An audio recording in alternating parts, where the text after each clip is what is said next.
নমস্কার বন্ধুরা, আমি নীলিমা কুকিং শো থেকে আজ বানাতে চলেছি এই লোটে মাছের পকোড়া। এই যে আমি অল্প করে লোটে মাছ নিয়েছি, এটা দিয়ে আমি যে পকোড়া বানাবো, আপনারা সাথে থেকে দেখতে থাকুন। এখন আমি কেটে রেডি করছি। আগে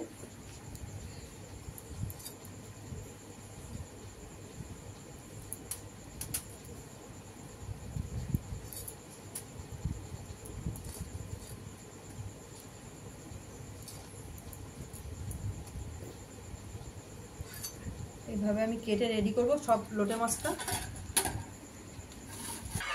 এই যে বন্ধুরা, পেঁয়াজ বাটা, এই যে রসুন আর কাঁচা লঙ্কা থেতো করা, আর এই যে হচ্ছে আদা বাটা। এবার এর ভিতরে আমি মাছটা দিয়ে দেবো। মাছটা দিয়ে দিচ্ছি, সব দিয়ে আমি নুন হলুদ দিয়ে এটাকে আমি মেখে এখন আমি ঘন্টাখানেক মতো রাখবো, তারপর আমি এটাকে ভাজবো। এই যে পরিমাণ মতো নুনটা দিয়ে দিচ্ছি, দিয়ে আমি মেখে রেখে দিচ্ছি। আর অল্প সামান্য একটু নুন দেবো, দিয়ে আমি এটাকে দিয়ে মেখে রেখে দেবো মশলাটা মাখিয়ে। তারপর আমি কীভাবে বানাচ্ছি আপনারা সাথে থেকে দেখতে থাকুন।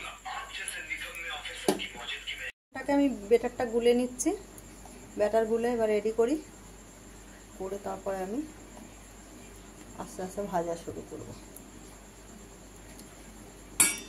আমি আমার পরিমাণ মতো নিয়ে নিয়েছি, এবার আমি এটাকে ব্যাটারটাকে রেডি করি, ইয়ে করে গুলে রেডি করে তারপর আমি কিভাবে ভাজছি আপনারা সাথে থেকে দেখতে থাকুন।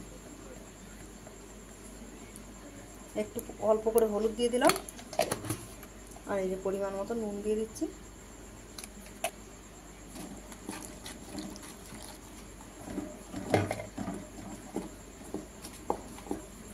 একটু ঘন করে ব্যাটারটা গুলবো, কারণ ওটা তো স্লিপ মাছটা, না হলে ধরবে না।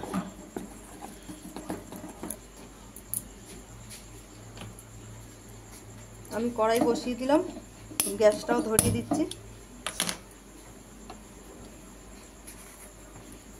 দিয়ে দিচ্ছি পরিমাণ মতন তেল।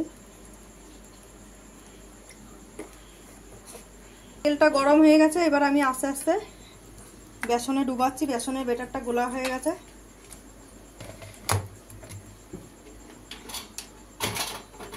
গুলে আর আমি এই যে চালের গুঁড়ো রেডি রেখেছি, এর মধ্যে বিস্কুটের ইয়ের মতন গুঁড়োর মতন ধরে একটু মাখিয়ে, নাহলে গায়ে না ইয়েটা ব্যাটারটা থাকে না, বেরিয়ে যায়। এবারে এইভাবে আমি ছেড়ে দেবো, এক এক করে আমি এইভাবে আস্তে আস্তে সবগুলোই ছেড়ে দেবো।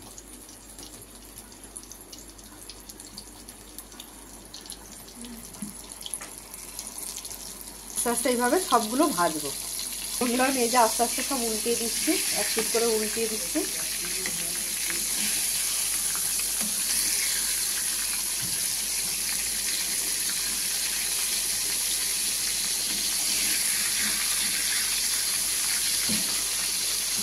উল্টিয়ে দিলাম, এবার আস্তে আস্তে এটা ভাজা হচ্ছে।